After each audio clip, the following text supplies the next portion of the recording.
जहां तक रिश्तों का सवाल है, लोगों का आधा वक्त अनजान लोगों को इंप्रेस करने में और आधा वक्त अपनों को इग्नोर करने में चला जाता है।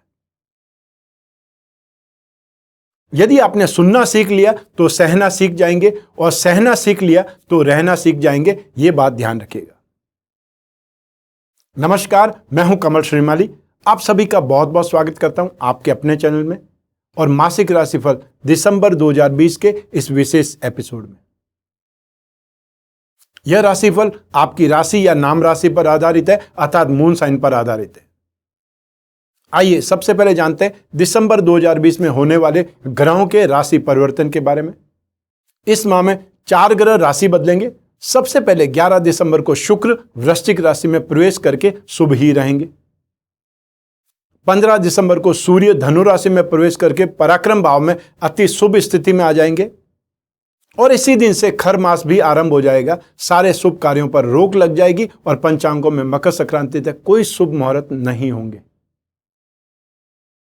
17 दिसंबर को बुध धनु राशि में प्रवेश कर जाएंगे, और फिर इस माह के अंत होते होते मंगल भी एक बार पुनः अपनी मेष राशि में प्रवेश कर जाएंगे। वहीं बृहस्पति का नीच भंग भी राहत देगा। आइए इन्हीं सभी ग्रह परिस्थितियों के आधार पर जानते हैं दिसंबर 2020 का मासिक राशिफल आपकी तुला राशि के लिए। हर माह के विशेष राशिफल में बहुत सारे सेक्टर्स का विश्लेषण करते हैं। आइए उसमें सबसे पहले बात करते हैं आपकी इनकम और इन्वेस्टमेंट के बारे में। जहां तक इनकम का प्रश्न है, लाभ का प्रश्न है, प्रॉफिट का प्रश्न है, गेन का, एप्रिसिएशन का, राशि से 11th हाउस से इन सभी का विश्लेषण किया जाता है, देखा जाता है। 11th हाउस का लॉर्ड सूर्य है, जो कि राशि से 2nd हाउस में धन और संपत्ति भाव में या इन्वेस्टमेंट भाव में स्थित है। आपकी राशि के अधिपति शुक्र है, जो कि इस समय अपनी मूल त्रिकोण राशि में है। ऐसी स्थिति में बहुत ज्यादा सुखद स्थिति है। राशि से 4th हाउस में शनि विराजमान है, जो कि अपनी स्वराशि के होने के कारण पंच महापुरुष में से एक योग शश योग का निर्माण भी कर रहे हैं। यह स्थिति भी बहुत ज्यादा बलवान है। ऐसी स्थिति में जो भी लोग गवर्नमेंट सेक्टर से संबंधित, अनाज से संबंधित, या जो कॉपर से संबंधित, गोल्ड से संबंधित काम करते हैं या बिजनेस करते हैं, उन लोगों को सक्सेस ज़्यादा मिलेगी या वो बहुत ज़्यादा कंफर्टेबल रहेंगे। इसके अलावा फैशन और cosmetic, media, electronics, James and jewellery, artificial jewellery, और या कोई भी इंटीरियर से संबंधित काम करने वाले या फिल्म लाइन से संबंधित काम करने वाले, टीवी इंडस्ट्रीज वाले लोग, आर्टिस्ट लोग इस समय काल में ज़्यादा डेवलप करेंगे। अब जाकर के उनको सेटिस्फैक्शन लेवल वाली स्थिति आने लगेगी। अर्थात ये समय काल आपके लिए बहुत ज़्यादा बेटर है। और इसी के साथ में जो भी लोग मेटल से संबंधित काम करते हैं, केमिकल से संबंधित काम करते हैं, हॉस्पिटल इंडस्ट्रीज से संबंधित काम करते हैं, मैन्युफैक्चरिंग इंडस्ट्रीज से संबंधित काम करते हैं, या कोई भी आपकी मैन्युफैक्चरिंग यूनिट है, आपको इस समय काल में बहुत ज़्यादा सक्सेस मिलने वाली है। और साथ ही साथ जो भी लोग मसालों का काम करते हैं, किरानों का काम करते हैं, इलेक्ट्रिकल गुड्स का काम करते हैं, वो लोग भी इस समय सक्सेस पाएंगे, कंफर्टेबल ज़्यादा रहेंगे। आइए अब बात करें इन्वेस्टमेंट की। राशि से 2nd हाउस से इन्वेस्टमेंट का विचार किया जाता है, और इस भाव में सूर्य और बुध दोनों एक साथ में विराजमान है। बुध आदित्य योग की स्थिति है, और बुध आपकी कुंडली में भाग्य के अधिपति होकर के धन और संपत्ति से संबंध जोड़ रहे हैं। यह स्थिति बहुत ज्यादा सुखद है। और राशि से 2nd हाउस में केतु आपको इनकम के लिए, आपको रिसोर्सेज डेवलप करने के लिए बार बार एफर्ट करवाएगा, या आपका इंटरेस्ट उस ओर ज्यादा रहेगा। और आने वाली 15 दिसंबर से सूर्य जब राशि से पराक्रम भाव में चले जाएंगे, स्थितियां और ज़्यादा बेटर होने वाली है। अर्थात आपको इन्वेस्टमेंट में गेन और ज़्यादा बेटर ढंग से मिलेगा। लेकिन यहाँ पर जो भी लोग गोल्ड में इन्वेस्टमेंट करेंगे या शेयर में इन्वेस्टमेंट करने वाले लोग, इस समय काल में बैंकिंग सेक्टर में या कम्युनिकेशन स्किल में या कोई भी पेपर इंडस्ट्रीज के स्क्रिप्ट में, मार्केटिंग की कोई फर्म, या जो लोग भी एडवाइजरी फर्म है, उन लोगों में इन्वेस्टमेंट करेंगे, उन सेक्टर्स में इन्वेस्टमेंट करेंगे, वहां पर आपको बहुत ज़्यादा गेन मिलेगा। या जो भी स्टार्टअप नया लगाना चाहते हैं, कोई भी चैनल नया खड़ा करना चाहते हैं, उसमें यदि आप इन्वेस्टमेंट करते हैं तो आपके लिए बहुत ज़्यादा बेटर है। और जो लोग कमोडिटी में इन्वेस्टमेंट करना चाहते हैं, उनको दालों पर, पेपर पर, गोल्ड पर इन्वेस्टमेंट करना ज़्यादा बेटर रहेगा। आइए अब बात करें परिवार के सुख की, भूमि, भवन और वाहन के सुख की। इस भाव का अधिपति शनि है, और राशि से 4th हाउस में शनि का ढैया का फल देता है। अर्थात आप शनि के ढैया के प्रभाव में है, और इसे एक नाम और बोला जाता है कंटक शनि। तो कंटक का अर्थ है जो कांटा है, जो चुभता रहता है, गढ़ता रहता है, उसको कंटक शनि बोला जाता है। तो ऐसी स्थिति में आपके पारिवारिक सुख में कुछ ऐसी स्थितियां उत्पन्न होंगी जो आपको परेशान करेगी, जो आपको टॉर्चर करेगी और जो आपको अपमानित भी करेगी। आप अपने ही घर में एक प्रकार से दूसरे आदमी बन जाएंगे जिनको घर वाले पसंद नहीं कर रहे हैं। ये स्थिति आपको देखने को मिल सकती है। और यूं भी शनि की साढ़ेसाती या शनि का ढैया हो तो व्यक्ति को फॉल्स एलिगेशन लगते हैं, व्यक्ति को टॉर्चर किया जाता है, अपमानित किया जाता है। अपनों द्वारा ही सबसे ज्यादा व्यक्ति अपमानित होता है, और स्पेशली उन परिवार वालों के लिए जिन लोगों के लिए उसने सब कुछ किया है, वो ही लोग उससे अपमानित करते हैं, घर से बाहर का रास्ता बताते हैं, या उसके साथ में ऐसी स्थितियां उत्पन्न करते हैं कि उस व्यक्ति को खुद को घर से बाहर निकलने का रास्ता ढूंढना पड़ता है। ये स्थितियां आपको देखनी पड़ सकती है। जितना ज़्यादा मेंटली आप स्ट्रांग बनेंगे, जितना ज़्यादा मेंटली प्रिपेयर रहेंगे, उतना ज़्यादा हम सिचुएशंस को कंट्रोल कर पाएंगे, क्योंकि राशि से 4th हाउस में शनि 24 जनवरी 2020 से आ चुके हैं। तो ये आपके लिए कोई नई बात नहीं है। आपने काफ़ी समय, लगभग 11 माह आप देख चुके हैं, और ये आपके लिए इस साल का एंड है। अर्थात 2020 में ही आपको शनि का ढैया लगा है और ये 2020 ही एंड होने वाला है। तो ऐसी स्थिति में आपको बहुत सावधान रहना पड़ेगा। और उस पर भी एक चीज और हो गई है कि आपके पराक्रम का अधिपति, छोटे भाई बहनों का अधिपति बृहस्पति और रोग भाव का अधिपति बृहस्पति नेगेटिव हो चुके हैं। तो ऐसी स्थिति में रोग भाव का अधिपति नेगेटिव होना तो आपके लिए शुभ है, लेकिन पराक्रम के अधिपति नेगेटिव होना आपके लिए प्रॉब्लमेटिक है। ऐसी स्थिति में आपसे छोटे, आपके छोटे भाई बहन षड्यंत्रकारी बन जाएंगे, या आपके लिए गलत काम करने का, गलत सोच रखने का, गलत भड़काने का वो काम करेंगे। ठीक इसके साथ ही घर की स्थितियां भी वाद विवादग्रस्त हो जाएंगी। अतः समटाइम्स स्थितियां आपको कंट्रोल में आती दिखाई देंगी, लेकिन समटाइम स्थितियां एकदम से एग्रेसिव हो जाएगी। अर्थात घर में एक प्रकार से तूफान वाली स्थिति आएगी। 2 ग्रह ऐसे हैं जो, बृहस्पति यहां पर नेगेटिव है और साथ ही साथ शनि भी यहां पर बहुत ज्यादा सपोर्टिव सिचुएशन में नहीं है। चाहे वो शश योग का निर्माण कर रहे हैं, लेकिन राशि से 4th हाउस में, चाहे वो चंद्रमा हो चाहे शनि हो, यहां पर आकर के दुख देने का ही काम करते हैं। ऐसी स्थिति में आपको शनि के उपाय और बृहस्पति के उपाय दोनों करने चाहिए। जितना ज्यादा हो उपाय करिए, और साथ ही साथ अपने आप को कंट्रोल में रखिए, दिमाग का इस्तेमाल ज्यादा कीजिए, भावनाओं को साइड में रखिए। आइए अब बात करते हैं भूमि, भवन और वाहन की। संपत्ति भाव के लिए शनि जिम्मेदार है, और साथ ही साथ जमीन जायदाद का कारक मंगल है, जो कि आपकी राशि कुंडली से धन और संपत्ति भाव के अधिपति भी हैं। राशि से 6th भाव में विराजमान है, बहुत ही ज्यादा सुखद स्थिति है, और शनि स्थायी संपत्ति का स्वामी भी है। लेकिन ऐसी स्थिति में जो संपत्ति आपको मिलेगी वो संपत्ति बहुत पुरानी संपत्ति मिलेगी, और साथ ही साथ उसके साथ में कुछ मामले, लीगल मामले जुड़े हुए होंगे। विवादास्पद संपत्ति जो होती है वो आपको मिलेगी, या जानबूझ करके ऐसी संपत्ति सौंपी जाएगी ताकि आप उसका सुख नहीं ले पाए। आइए अब बात करें शिक्षा और संतान सुख की। और ये सुख राशि से 5th हाउस से विश्लेषण किए जाते हैं, विचार किए जाते हैं। इस भाव का अधिपति शनि है, जो कि एक त्रिकोण के स्वामी होकर के केंद्र में विराजमान है। तो ऐसी स्थिति में त्रिकोण भाव के लिए बहुत ज्यादा बलवान हो जाएंगे, बहुत ज्यादा शुभ फल देंगे। ऐसी स्थिति में जो भी लोग तकनीकी क्षेत्र वाले हैं, टेक्निकल स्टूडेंट्स हैं, टेक्निकल लाइन के स्टूडेंट्स हैं, चाहे वो मेडिकल है या नॉन मेडिकल है, एविएशन से संबंधित इंजीनियरिंग वाले स्टूडेंट्स हो सकते हैं, मैकेनिकल इंजीनियरिंग या फिर केमिकल इंजीनियरिंग, इससे संबंधित जो भी स्टूडेंट्स होंगे, और माइनिंग से संबंधित जो भी इंजीनियरिंग कर रहे हैं, वो सभी लोग बहुत अच्छे ढंग से ग्रास्पिंग करेंगे, बहुत अच्छे ढंग से डेवलप करेंगे और आगे बढ़ेंगे। ठीक इसके साथ में एक और सिचुएशन है कि फैशन एंड कॉस्मेटिक्स से संबंधित या फैशन डिजाइनिंग से संबंधित, और ये या फिर टीवी या फिल्म लाइन से संबंधित कोई कोर्स कर रहे हैं, चाहे वो एडिटिंग का कोर्स कर रहे हैं, चाहे आप एक्टिंग सीख रहे हैं, चाहे वीडियोग्राफी सीख रहे हैं, और चाहे कोई और ढंग से आप कोई न कोई लाइन में, जिसको मीडिया लाइन बोलते हैं या मास मीडिया बोलते हैं, उस लाइन में आप अपने आप को स्टडी में डाल रहे हैं या स्टडी में है, एक्सपीरियंस कर रहे हैं। ये सिचुएशन आपको काफ़ी ज़्यादा बैकअप देगी, काफ़ी ज़्यादा सपोर्ट कर रही है, और आप इसमें माहिर बन करके आगे बढ़ेंगे, या माहिर बन करके आप सक्सेसफुल रहेंगे। आइए अब बात करें संतान सुख की। संतान सुख का कारक बृहस्पति होता है, जो नीच राशि में है, और साथ ही साथ संतान भाव का अधिपति भी शनि है। तो ऐसी स्थिति में संतान आपको कुछ न कुछ परेशानियां जरूर देंगी अपने व्यवहार के कारण, और या फिर उन्होंने अपनी लापरवाही या ध्यान नहीं रखने के कारण, गैर जिम्मेदार व्यवहार के कारण, अपने रूखे स्वभाव के कारण या सेल्फिशनेस के कारण, अर्थात संतान को यह लगेगा कि उनका भला हो जाए, बाकी का भला हो या नहीं हो वो दूसरी बात है।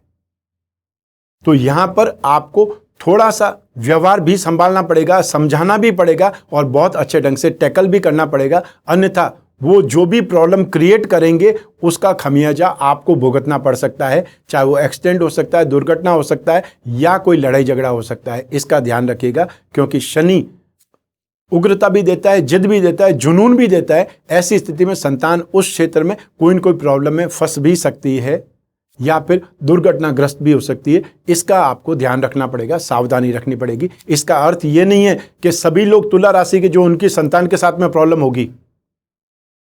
इसका अर्थ है ऐसी संभावना है जितना ज़्यादा आप ध्यान रखेंगे, केयर करेंगे, ये प्रॉब्लम नहीं आएगी या सिर्फ और सिर्फ छोटा सा झटका देकर ही निकल जाएगी।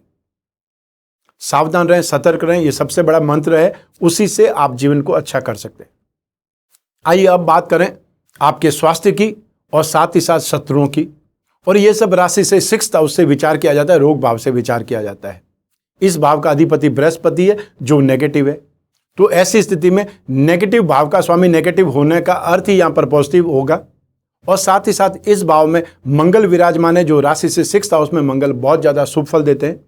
शनि की तीसरी दृष्टि भी शुभ मानी जाती है, वो भी रोग भाव पर स्थित है। ऐसी स्थिति में आप रोगों से और शत्रुओं से काफी हद तक सुरक्षित रहेंगे या आपको कुछ भी चिंता करने की आवश्यकता नहीं पड़ेगी।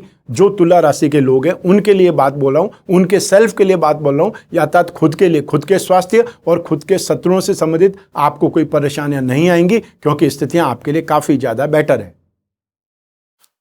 24 दिसंबर 2020 को जब मंगल अगली राशि में चले जाएंगे तो ऐसी स्थिति में सिर्फ शनि ही आपको बचाने वाला रहेगा, अतः शनि की तीसरी दृष्टि ही शुभ रहेगी। और बृहस्पति तो ऑलरेडी 6 अप्रैल 2021 तक नीच राशि में ही रहेंगे। तो ऐसी स्थिति में आपको 67% तो स्ट्रेंथ या सेफ्टी मिलती ही रहेगी। आइए अब बात करें दाम्पत्य सुख की, गृहस्थ सुख की और साथ ही साथ उन लोगों की जिनके प्रेम प्रसंग चल रहे हैं, रिलेशनशिप में है। राशि से 7th भाव से गृहस्थ सुख का, दाम्पत्य सुख का विचार किया जाता है। इस भाव का अधिपति मंगल है जो राशि से 6th हाउस में बहुत ही ज्यादा शुभ स्थिति में है। 7th भाव के लिए बृहस्पति भी शुभ फल देते हैं। वो बृहस्पति इस समय नेगेटिव है, नीच राशि में, राशि से 4th हाउस में, लेकिन बृहस्पति की दृष्टियां जहां जहां पर भी पड़ती है वहां पर बहुत ज्यादा पॉजिटिविटी देती है या नेगेटिव भावों को कंट्रोल करती है। तो ऐसी स्थिति में बृहस्पति की 8वें भाव पर, आपके कैरियर भाव पर और साथ ही साथ 12th हाउस पर दृष्टियां पड़ रही है। तो ऐसी स्थिति में नेगेटिविटी को कंट्रोल करने की स्थिति ज्यादा है। बृहस्पति के अलावा दाम्पत्य सुख को शुक्र भी रिप्रेजेंट करता है, शुक्र कारक है दाम्पत्य सुख का। ऐसी स्थिति में शुक्र अपने भाव में विराजमान है, मूल त्रिकोण राशि में विराजमान है, उसकी दृष्टि 7th भाव पर है। ये स्थितियां बहुत ज्यादा सुखद है। ऐसी स्थिति में आपको गृहस्थ सुख, दाम्पत्य सुख में कोई कमी नहीं मिलेगी, अर्थात आपका सामंजस्य, आपका एडजस्टमेंट बहुत अच्छा मिलेगा। स्नेह, अपनत्व, प्यार, समर्पण, ये सब कुछ मिलेगा और आप बहुत ही अच्छे ढंग से एक दूसरे का साथ निभा पाएंगे या बहुत अच्छे आप क्वालिटी टाइम स्पेंड कर पाएंगे, एक दूसरे को समझ पाएंगे। 24 दिसंबर 2020 को मंगल राशि से 7th भाव में प्रवेश कर जाएंगे, क्योंकि मंगल युद्ध के देवता हैं, मंगल एग्रेसिव है, आवेशी है, क्रोधी है। ऐसी स्थिति में आपके दाम्पत्य सुख में कुछ न कुछ तनाव की स्थिति आ सकती है, मतभेद उभर करके आ सकते हैं या छोटी छोटी बातों पर आप एक प्रकार से एग्रेसिव हो सकते हैं, उसका आपको ध्यान रखना पड़ेगा। आइए अब बात करें उन लोगों की जिन लोगों के प्रेम प्रसंग चल रहे हैं, रिलेशनशिप चल रही है। तो उसके लिए 7th भाव के अलावा आपको विशेष रूप से 5th हाउस भी देखना पड़ेगा। तो 5th हाउस का स्वामी शनि है, जो कि राशि से 4th हाउस में एक त्रिकोण का अधिपति केंद्र में राज्यों की स्थिति भी देता है।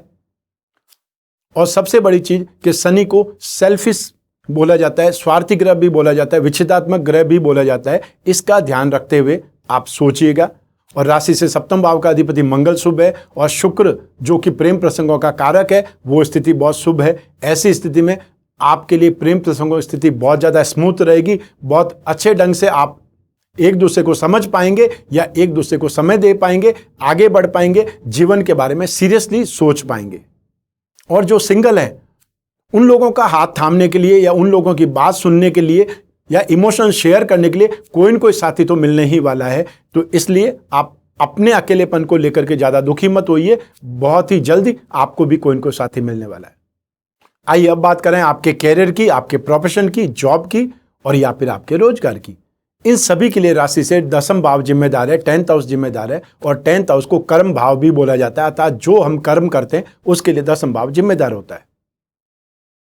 इस भाव का अधिपति चंद्रमा है जो कि बहुत ज्यादा तेज गति से चलने वाले हैं और साथ ही साथ इस भाव पर बृहस्पति और शनि की दोनों की दृष्टियां हैं। बृहस्पति की अपने अति शुभ दृष्टि है, अर्थात जहां पर उच्च राशि के होते हैं वहां पर दृष्टि है, और शनि की अपनी शत्रु राशि पर दृष्टि है। साथ ही साथ आपकी राशि के अधिपति शुक्र हैं, उन पर भी शनि की दृष्टि है। ऐसी स्थिति में आप जो भी कांच के सामान का काम करते हैं, लिक्विड का काम करते हैं, वो सभी लोग बहुत ज्यादा गेन में रहेंगे, बहुत अच्छे ढंग से डेवलप कर पाएंगे। साथ ही जो लोग फैशन और cosmetic, gift article, readymade garment, James and jewellery और या फिर कोई न कोई ऐसी स्थिति, श्रृंगार प्रसाधन से संबंधित सिचुएशन, वो सभी लोग इस समय काल में बहुत अच्छे ढंग से डेवलप भी करेंगे और आगे भी बढ़ेंगे या अपनी प्लानिंग को और ज्यादा फाइन बना देंगे। फाइनेंस का काम करने वाले, फाइनेंशियल डेवलपमेंट वाले, फाइनेंशियल एनालिस्ट और साथ ही साथ जो लोग डिस्काउंट का काम करते हैं, ब्याज बट्टे का काम करते हैं या गिरवी का काम करते हैं, वे सभी लोग भी इस समय काल में बहुत अच्छे ढंग से डेवलप करेंगे। आपका कामकाज बढ़ेगा और आपको दूसरों की अपेक्षा बहुत तेजी से डेवलपमेंट मिलेगा। जो लोग भी मेटल का काम करते हैं, मेडिसिन का काम करते हैं, केमिकल्स का काम करते हैं, हॉस्पिटल इंडस्ट्री से संबंधित है या मैन्युफैक्चरिंग इंडस्ट्री से संबंधित है, ट्रांसपोर्ट का काम करते हैं, मशीनरी का काम करते हैं, आप मैकेनिक हैं या आप केमिस्ट हैं, सर्विस जो प्रोवाइडर है, अतः जॉब वर्क करने वाले लोग हैं, वो सभी इस समय काल में बहुत ज़्यादा खुश भी होंगे और उनका कामकाज से संतुष्टि भी मिलेगी। आइए अब बात करते हैं गृह लक्ष्मियों के बारे में, हाउसवाइफ के बारे में। ये सेगमेंट हमने उनको समर्पित किया है क्योंकि उनके बिना कोई भी जीवन की कल्पना नहीं की जा सकती। आपका घर और परिवार, आपके संतान, आपके पेरेंट्स और आपकी छोटी छोटी आवश्यकताएं, उन सभी की पूर्ति, उन सभी का ध्यान रखने की जिम्मेदारी गृह लक्ष्मी निभाती है, जिसके बारे में कोई भी बहुत ज़्यादा नहीं सोचता है या बहुत नहीं बोलता है। तो हमने इसी आशा के साथ में कि उनके बारे में भी सोचा जाए, उनके बारे में भी कुछ धारणाएं बनाई जाए कि उनको क्या अच्छा मिलेगा और क्या उनको सावधानी रखनी चाहिए, इस उद्देश्य के साथ में हमने इस सेगमेंट को बनाया है। तो दिसंबर 2020 में आप गृह लक्ष्मियों को अपने परिवार में और संतान से आपको कुछ तनाव का सामना करना पड़ेगा, ध्यान रखना पड़ेगा, आपको मैनेज करना पड़ेगा और साथ ही साथ आपको ऐसी स्थितियों का सामना भी करना पड़ेगा जो कि आपके दाम्पत्य सुख में बाधक बन सकती है या कुछ प्रॉब्लम का निर्माण कर सकती है। हाँ, वो सिचुएशंस आपको 24 दिसंबर 2020 से देखने का मौका मिलेगा। लेकिन सूर्य जो ही 15 दिसंबर 2020 को आपकी राशि से पराक्रम भाव में आ जाते हैं, आपको कुछ राहत भी मिलेगी, आपका खोया हुआ कॉन्फिडेंस भी वापस मिलेगा और आप सिचुएशन को बहुत अच्छे ढंग से संभाल भी पाएंगी। यहां पर एक आपके लिए सिचुएशन बहुत अच्छी है कि राशि से 8वें भाव में, 8th हाउस में राहु विराजमान है, जो आपको सिक्स सेंस और इंट्यूशन पावर देगा। कुछ घटनाएं घटने से पहले आपको आभास हो जाएगा कि आपके साथ में ये बुरा होने वाला है या कुछ अच्छा होने वाला है, बुरा होने वाला है, इसके संकेत आपको मिल जाएंगे और आप रेडी हो जाएंगे। तो ऐसी स्थिति में आप बहुत हद तक इन सिचुएशन को संभाल भी पाएंगी। इसके अलावा हेल्थ और साथ ही साथ अपमान अपयश में बहुत ज़्यादा कंट्रोल हो रहा है, क्योंकि आपके परिवारजन जो आपके खिलाफ भी है वो आपके विरुद्ध ज़्यादा बोल नहीं पाएंगे, क्योंकि बृहस्पति की दृष्टि 8th हाउस पर और साथ ही साथ 12th हाउस पर, दोनों पर होकर के आपको बहुत ज़्यादा कंट्रोल या आपकी नेगेटिविटी को बहुत ज़्यादा कंट्रोल भी करेंगे और साथ ही साथ आपको एक प्रकार से बहुत ज़्यादा एक्टिव भी बना देंगे, क्योंकि कर्म भाव पर बृहस्पति की शुभ दृष्टि भी है, तो इसका फायदा भी आपको मिलेगा। आइए अब बात करें इस माह के विशेष उपाय की। शनि का ढैया आपको चल रहा है, बृहस्पति जो पराक्रम भाव के अधिपति है वो नीच राशि में है, राशि से 4th हाउस में है और साथ ही साथ राहु 8वें भाव में है। ऐसी स्थिति में आपको शनि से संबंधित दान, जाप, उपाय ये सब नियमित करना चाहिए, निरंतर करना चाहिए और हो सके तो दशरथ रचित शनि स्तोत्र, इसका पाठ आप रोजाना करें और या फिर शनि चालीसा का पाठ या और कोई शनि का मंत्र आता है आपको, ओम सम शनिश्चराय नमः, इसकी एक माला या आप गिनना छोड़ दीजिए, जितना भी आपका मन लगता है उतनी देर तक आप वो मंत्र जाप कीजिए, और मंत्र जाप से आपकी बॉडी में वो वाइब्रेशन होता है जो उस नेगेटिव एलिमेंट को कंट्रोल करता है। फायदा क्या होता है मंत्रों से, ये मैं आपको बता रहा हूं। तो ऐसी स्थिति में लोग ये सिंपल भाषा में बोलते हैं कि आरती से, पूजा उपासना से, मंत्र जाप से क्या फर्क पड़ने वाला है। तो फर्क पड़ने वाला है, आपकी बॉडी के अंदर ही सारा मैकेनिज्म छुपा हुआ है। जिस चीज को, एलिमेंट को आप एग्रेसिव करेंगे वो दूसरी चीजों को कंट्रोल भी करेगा। ऐसी स्थिति में मंत्र जाप का, स्तुति का, स्तोत्र का फायदा मिलता है। साथ ही साथ जो ग्रह आपको नेगेटिविटी दे रहे हैं उसका दान करने से भी शांति मिलेगी। मान लीजिए आपको कोई फ्रेंड है और उस फ्रेंड को कोई मिठाई, गुलाब जामुन बहुत पसंद है और आप उसको वो ही खिलाते हैं तो वो खुश होगा।